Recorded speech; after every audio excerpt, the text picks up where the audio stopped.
Assalamualaikum warahmatullahi wabarakatuh. Kami dari kelompok 10, kelompok 10 SIB. Jadi pada kesempatan kali ini kami akan menjelaskan tentang cloud database dan aplikasi yang telah kami buat, aplikasi sederhana yang telah kami buat. Setelah itu kami perkenalkan, nama saya Donda Fawas Muhammad dengan nomor absen 045. Nama saya Sinasaya Zaikari dengan digit NIM terakhir 057.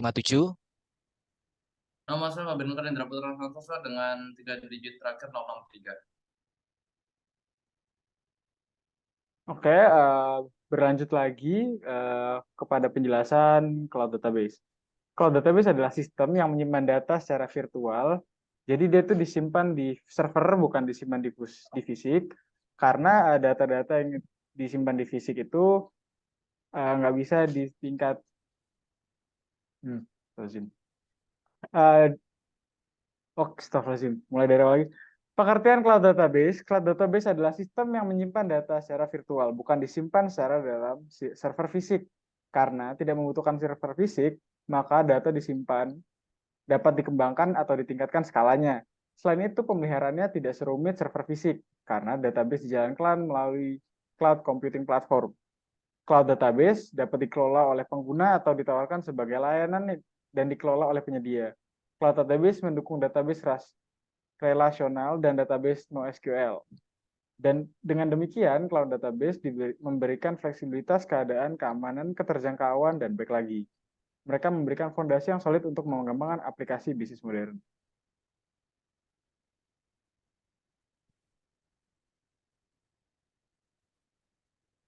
Keuntungan cloud database. Jadi keuntungannya itu ada 6. Yang pertama itu aksesibilitas, bisa diakses selama ada internet, dan ada kedua yaitu keamanan. Cloud database lebih aman dan tidak mudah hilang. Dan kemudian pelindungan dari virus, database tidak mudah terkena virus atau rusak. Privasi, kemudian pengelolaan data terpusat, dan efisiensi biaya. Next.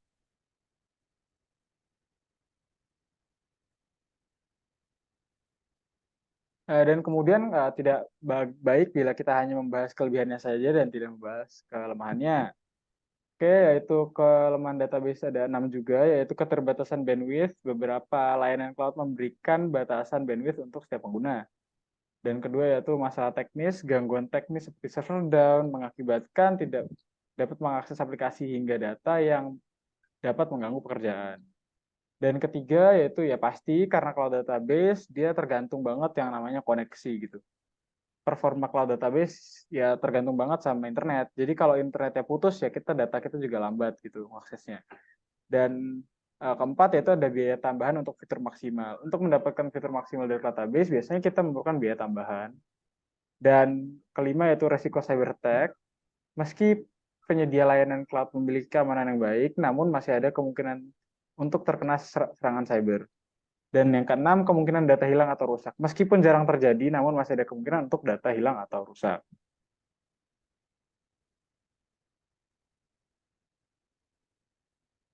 Oke, selanjutnya ke bagian jenis layanan cloud database. Jadi yang pertama itu adalah database as a service. Itu adalah model layanan penyedia cloud yang mengelola seluruh infrastruktur database termasuk pemeliharaan, pembaruan, dan keamanan. Dan kemudian ada lagi infrastruktur as a service. Model ini memberikan banyak kontrol kepada pengguna terkait konfigurasi dan pengelolaan database di atas infrastruktur cloud yang tersedia. Dan yang ketiga adalah cloud as platform as a service. Model ini berada di antara database as a service dan infrastruktur as a service. Penyedia cloud pengelolaan sebagian besar infrastruktur, tetapi memberikan banyak kontrol pada pengguna dan dalam hal konfigurasi aplikasi dan database. Dan yang keempat yaitu serverless database. Konsep serverless database dalam konteks database mengacu pada model di mana pengguna tidak perlu atau mengelola mempertahankan server. Sumber daya dialokasikan dan digunakan secara otomatis sesuai kebutuhan. Dan kemudian lanjut ke pembahasan bagian Supabase yang akan dibahas oleh Saudara Fabian Karindra. Silakan wahai saudara, waktu dan tempat dipersilakan.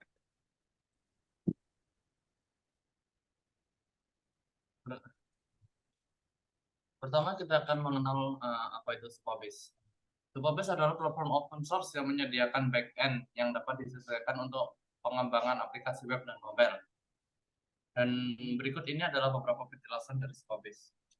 Yang pertama, Supabase adalah platform sumber open source yang berarti kode sumber dapat diakses dan dimodifikasi oleh pengguna itu sendiri. Mereka juga menawarkan layanan cloud hosting untuk proyek-proyek yang membutuhkan fleksibilitas tinggi. Lalu Supabase menyediakan berbagai fitur backend seperti database relasional, autentikasi pengguna, penyimpanan objek, dan juga serverless function. Next.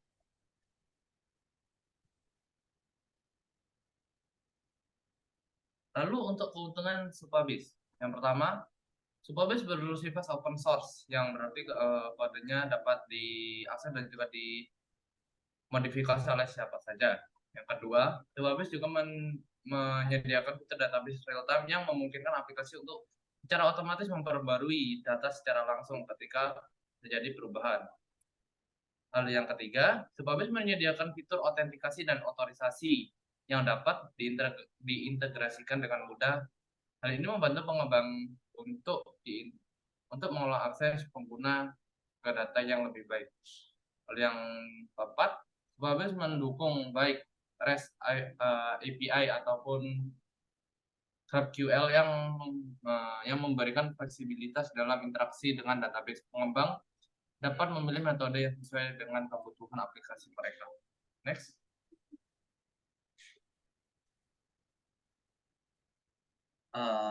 Lalu kelemahan dari Supabase. Yang pertama, meskipun Supabase menawarkan banyak fitur yang berguna,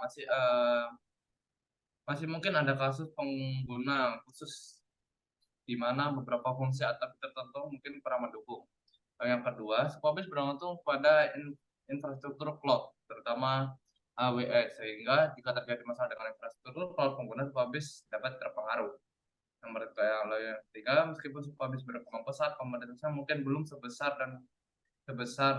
beberapa layanan database cloud yang lebih mapan. Lalu yang keempat, seperti kebanyakan layanan cloud, penggunaan Supabase memerlukan koneksi internet yang stabil. Hal ini menjadi masalah jika aplikasi harus beroperasi di lingkungan dengan keterbatasan konektivitas. Selanjutnya,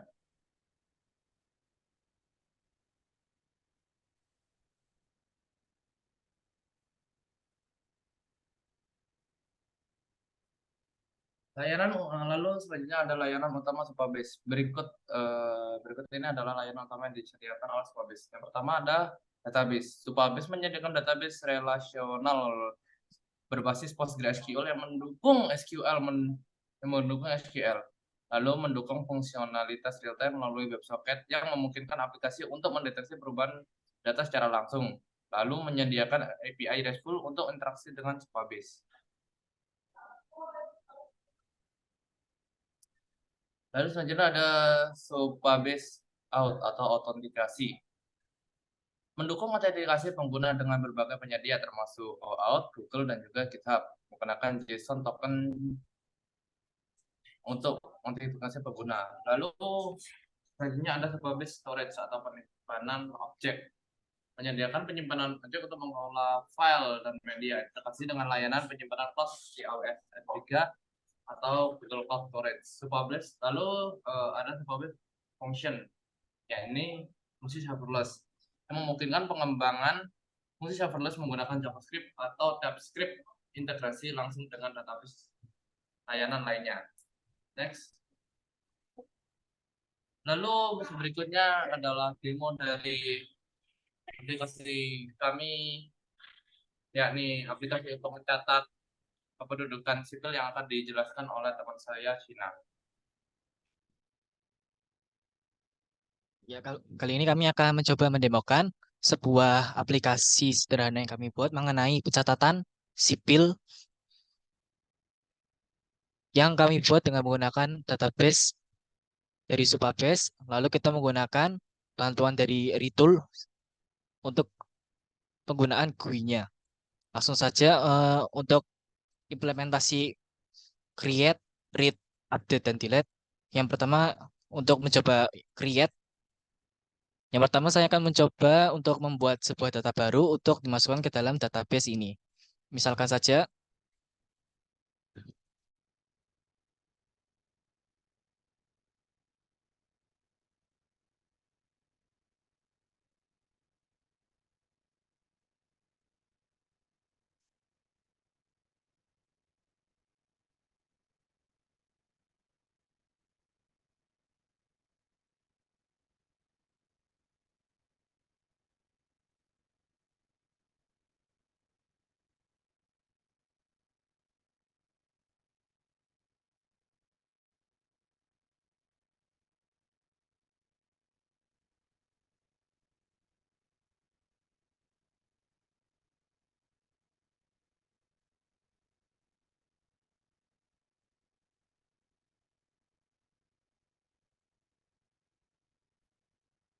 berikut saya akan mencoba untuk menambahkan data ini untuk memasukkannya ke dalam database ini. Saya coba untuk melakukan insert, lalu kita cek ke dalam database-nya, dan itu terbukti berhasil. Ini adalah data yang baru saja saya masukkan, 2205 atas nama Shina dengan tanggal lahir 2 November 2004, beragama Islam, tempat tinggalnya di Jalan Siwalangkerto, berprofesi sebagai mahasiswa, berjenis kelamin laki-laki, lahir di Solo, dan dengan kependudukan warga negara Indonesia. Lalu yang selanjutnya saya akan mencoba untuk mengupdate data yang baru saja saya ciptakan, yaitu data Shina. Saya akan mencoba untuk mengubah namanya menjadi yang baru. Lalu saya akan mencoba untuk mengupdate-nya dan kita lihat apakah database ini akan berubah juga menyesuaikan dengan form yang saya ubah juga. Saya mencoba untuk update dan ini juga berhasil. Nama yang sebelumnya Sina kini berubah menjadi saya dan yang lain tetap sama seperti sebelumnya karena memang sebelumnya saya tidak mengubahnya. Lalu yang terakhir saya akan mencoba untuk delete data. Pertama, kita sesuaikan dulu NIM-nya, kita masukkan dulu NIK yang ingin kita hapus. NIK yang ingin saya hapus adalah NIK yang sebelumnya saya buat, yaitu 2205 1214057. Bisa kita lihat di database sebelumnya, NIK ini tercantum dalam database-nya, dan saya akan mencoba untuk menghapusnya. Dan bisa kita lihat, database yang sebelumnya saya buat dengan NIM 2205 1214057 sudah terhilang, sudah hapus dari database karena sebelumnya memang sudah saya hapus dalam buatan formnya. Sekian kurang lebihnya adalah presentasi kami mengenai cloud database dan implementasi GUI menggunakan aplikasi menggunakan website retool basis website yang datanya berasal dari cloud database platform bernama Supabase yang sebelumnya kami buat. Sekian presentasinya kami akhiri. Mohon maaf bila ada kekurangannya. Wassalamualaikum warahmatullahi wabarakatuh.